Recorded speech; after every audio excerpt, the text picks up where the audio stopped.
Okay, welcome. This is lecture 23. We have some simple announcements. Now, assignment 10 will be uploaded. It will be uploaded soon. I just need to discuss with you when is a good deadline. Okay, so I don't want to spend a lot of time. So I just want to maybe I propose the deadline of this one is a bit long, so it's counted. Is the weight is about 1.2, 1.3 times the usual assignment, then higher than the usual assignment. So you have Easter break coming up. You will be able to, after today's lecture, you'll be able to do 60-70% of this assignment. Okay, so would 25th, okay, 25th, which is a Monday. Is it okay?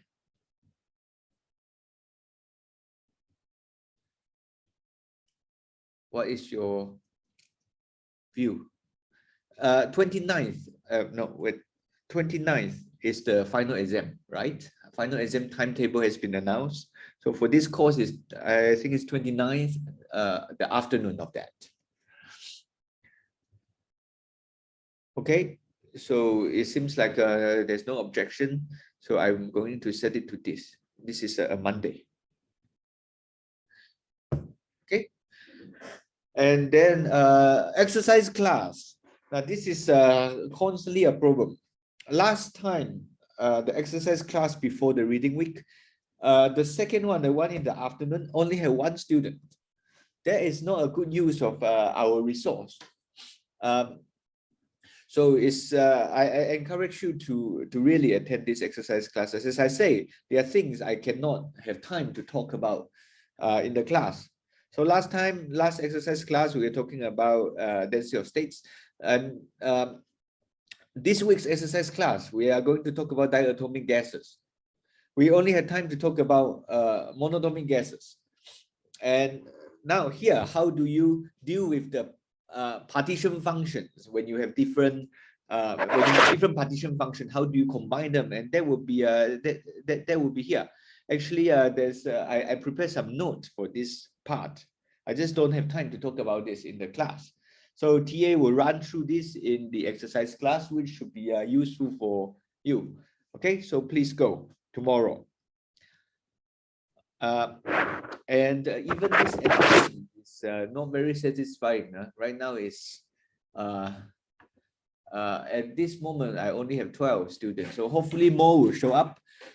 And anyway, this is the announcement, and so go to the exercise class and start your assignment as soon as possible. Okay, so this is the slide from last lecture.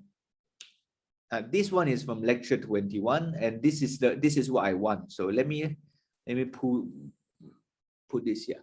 Okay, so these are the two puzzles that we want to solve for this course, and the first one is done, and that is the content of the last lecture. We answer the question why the heat capacity is so small. The reason this is so small is because the heat capacity in the metal is so small is because we have to consider the existence of the Fermi surface. Okay, so the reason is only the electrons near the Fermi surface can contribute to heat capacity, and that is kind of transparent once you look at the formula. So let me write this here again. This is what we get. We didn't manage to get this prefactor, right? That is because of the way we choose to analyze the problem. We didn't do any integration. And actually, I feel I like this approach very much, because we didn't really put in any effort to do integration. We just think about the physics. And from there, we are able to get something quite accurate. Everything is okay up to this prefactor. This prefactor, we will not be able to get it right if you didn't do the integration honestly. Okay, so anyway, we get this. If you do the full treatment, this is the result. and you get this effect, right? So this G is the density of states, but this density of states is evaluated at the Fermi energy. That is the key to everything. So that is telling you that the heat capacity due to electron has this dependent G evaluated at EF, and that will be a small correction compared with taking the entire population of the electrons into account, right? So if you don't like this kind of argument, you can write it more. You can write it like this. You can write it like this. You can treat this as some constant of the order 1. I call it gamma tilde, and then you can show that the heat capacity is given by this. Okay, so that is what we achieved last time. The capacity is small compared with the classical counterpart. This is a classical counterpart, 3/2 NKB. The reason is you have this very small factor multiplying it. Okay, so this is of the order 1. This is a classical value you want, and this is of the order of 1%. Okay, and today we want to understand this, the second part. The second part is also similar. We have so many electrons, and you know electrons, again, we have a huge number. And electrons, they are spin half particles. We already deal with this twice in this course. We looked at spin half, we look at paramagnetism in this course, first in relation to the cooling, how do you call that? The adiabatic demagnetization cooling. And second, we use spin half system as a way to simulate the two-level system. So we use it to play with the partition function. So you have seen this twice. And now naturally, now you might expect if I have a huge number of electrons, I should be able to see Curie law. Right? I told you spin half will give you Curie law. But the strange thing is in metal, you don't see this behavior. First, you don't see the Curie law. And second, you see this susceptibility due to this conduction electrons is very weak. Right? So this is weak. And we need to understand why. Okay, so this is today's goal. We already done the first part. And this P stands for Pauli. This is called Pauli susceptibility. Okay, now before we move there, I want to maybe share a little bit of real stuff with you. Real in the sense that this is something we can really do in the lab. We go downstairs, we should be able to get this kind of work done. Okay, so this photograph here, this is again annoying. Last year it has, this is the scale bar. Basically, I want to show that this is 3 from here to here is 3 millimeter. Okay, and you have a piece of material here. And how do you measure heat capacity? And we actually have a very modern setup to do so. And this platform is a way for you to underneath this platform. There we have a lot of electronics here, very delicate stuff. And you might not be able to see well, but this platform, this square platform where you put the sample when you try to conduct the experiment is suspended. You can see some wire, very fine wire, some low thermal conductivity wire. They are suspending this platform. And at the same time, now this provides the support. And at the same time, it eliminates the heat leak into your environment. Okay, and you know very well when you do heat capacity measurement, we need to very accurately account for the heat energy. So if in this process you have some heat leak, that will really affect your calculation. Temperature we know how to measure, and the difficulty is how do you quantify the heat transfer as accurately as possible. That is the way for you to get the heat capacity. So this environment is measuring the heat capacity at constant pressure, C sub P. Okay, and this is a very expensive setup. Actually, I decided to buy this setup when I first joined CUHK. So, and that was quite fun because we immediately get some nice result. And these are some of the papers from my group. They were very old, many years ago. But still, this is a nice setup that gives you heat capacity. And now I want to convince you a few things. Now, heat capacity, the total heat capacity measure will have contribution from all kind of heat storing mechanism. We have seen this electron one, and today or next lecture, we are going to see the heat capacity due to phonon, and that's the Debye theory. And how do you find this behavior? And from last lecture, we know the heat capacity due to electron is here, right? Heat capacity due to electron is proportional to temperature. Everything else is constant. You have this constant, this number of the other one, and all these are kind of constant. Once you fix your sample size, this is a constant. Okay. And this is something which is linear in T, and therefore is frequently written like this. The first term is like this. And the second term is the phonon, and phonon is something to do with the vibration of the lattice. That is a very good way to store energy. And this we will show that is proportional to T cube. This is the famous Debye law. And this will be true at low temperature. And what do I mean by low temperature? Low temperature means that when the temperature of your system, of your sample, is much lower than the Fermi temperature.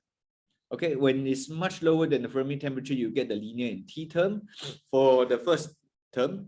And when it's very, when the temperature is also much lower than the Debye temperature, you get the T cube law.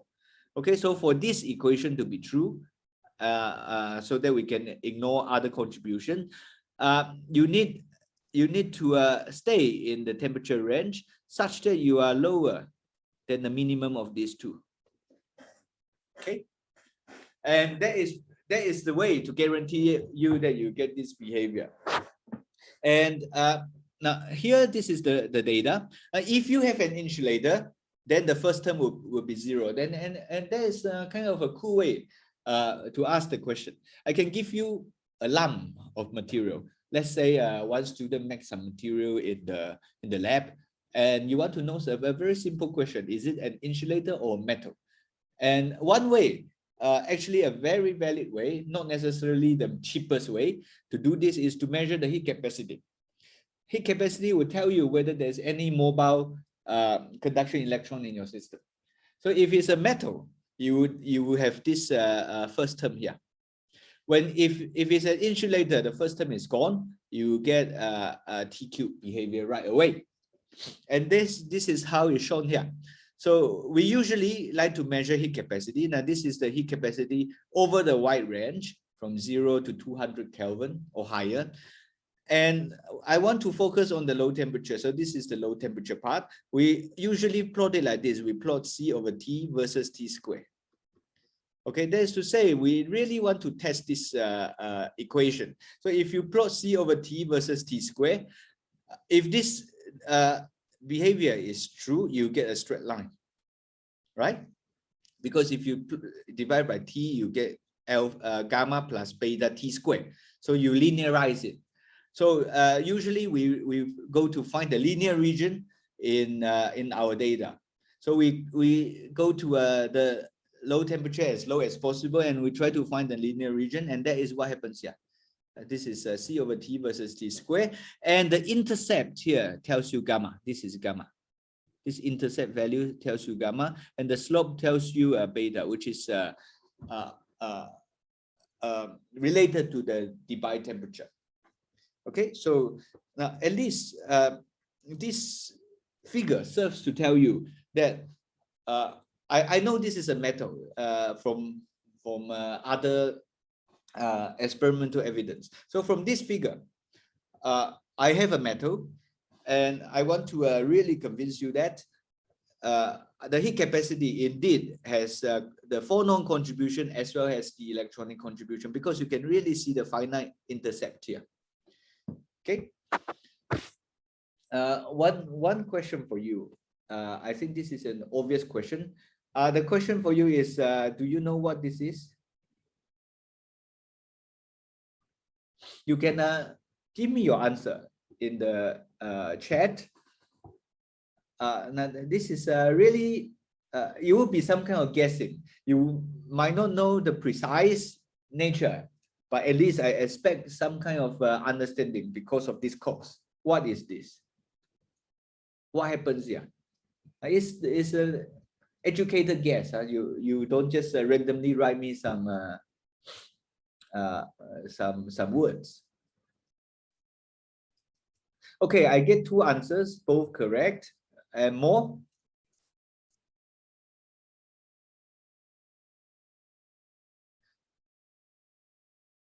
All right. Okay, good. Okay, I get a couple more answers now. 10 seconds if you want to try. Okay, this is all correct. This is now you see the heat capacity anomaly. If you remember what I presented earlier, when do you get this anomaly? You get this anomaly when you have a phase change.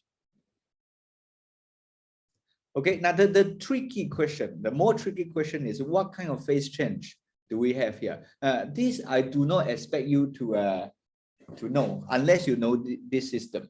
Okay, now this is actually a structure phase transition. So above this temperature, you are in some structure, let's say structure A, and then you change to structure B. Okay, so this is here you are in a different structure. This is structure B and this is structure A. Okay, unless you are really knowledgeable about this system, I wouldn't expect you to get this much. But you should at least be able to tell me this is a phase transition. Okay, so for those of you who gave me the answer, how many of you? 6 of you. Can you tell me whether this is a first order or a second order?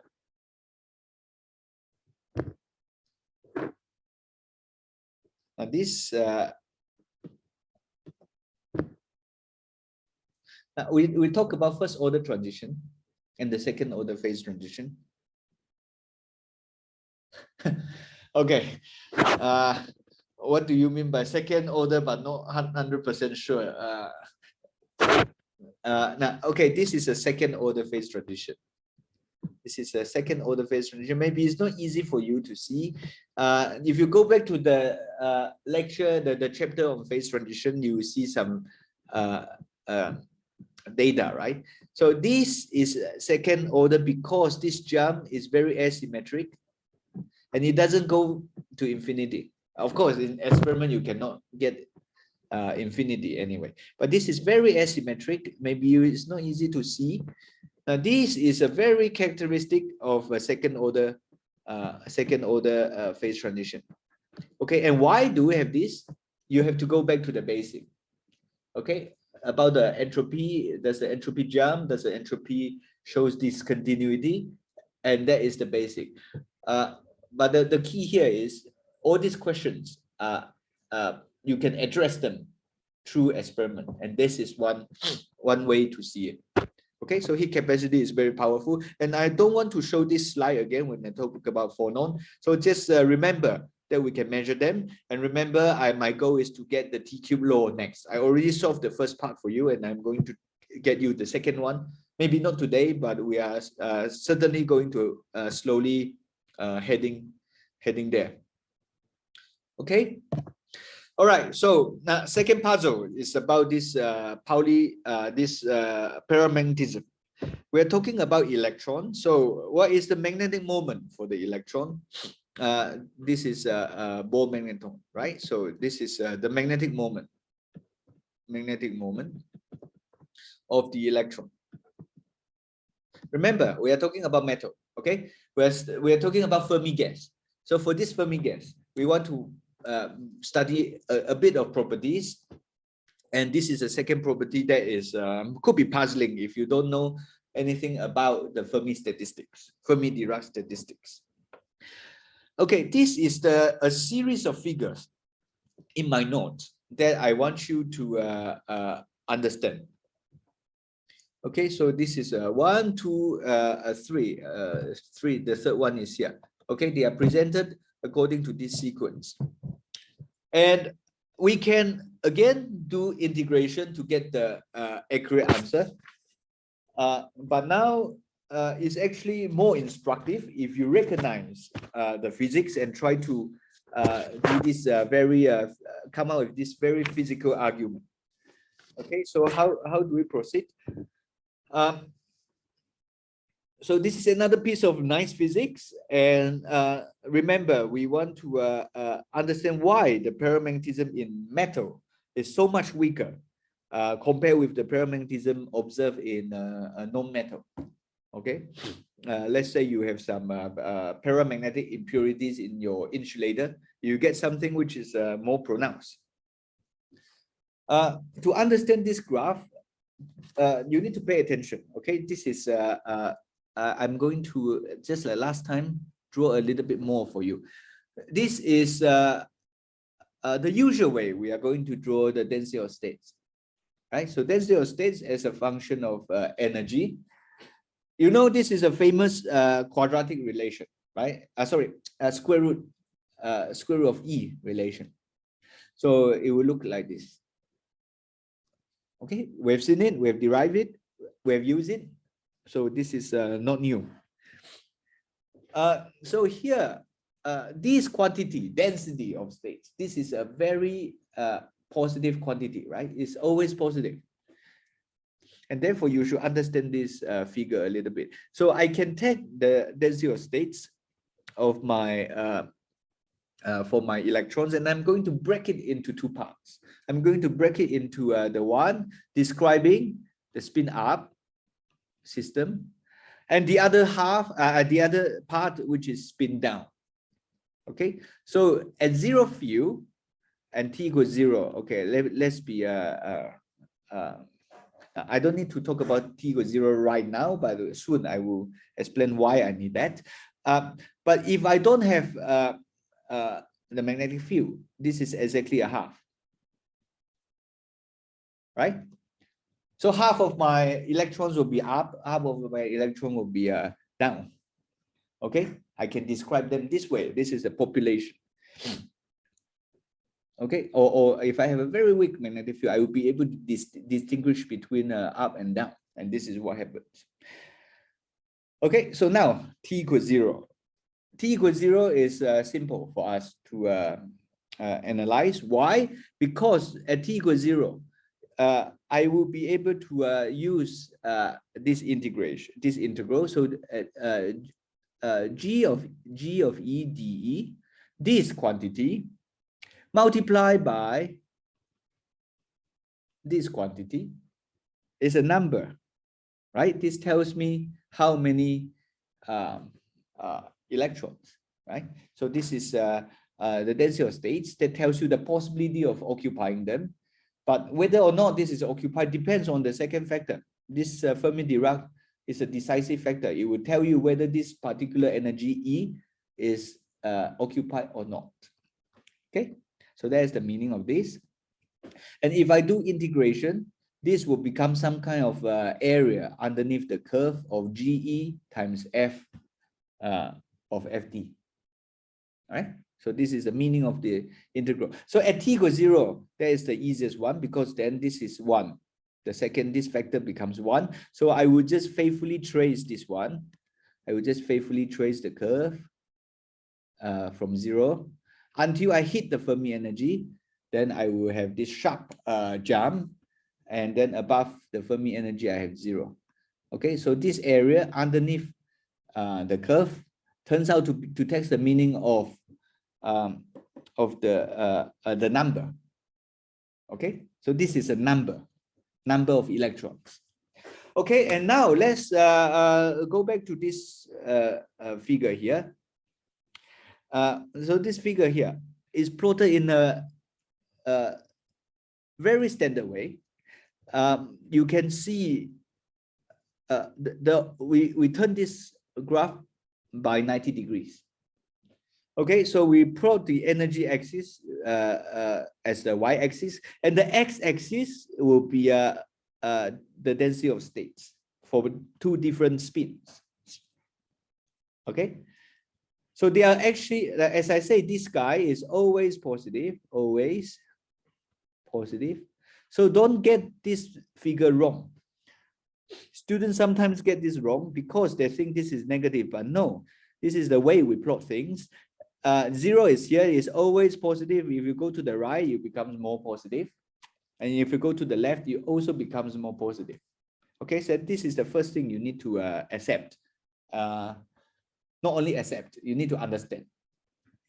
Then we can move on. Okay, so there is a series of figures that we are going to analyze. So if you have a magnetic field B,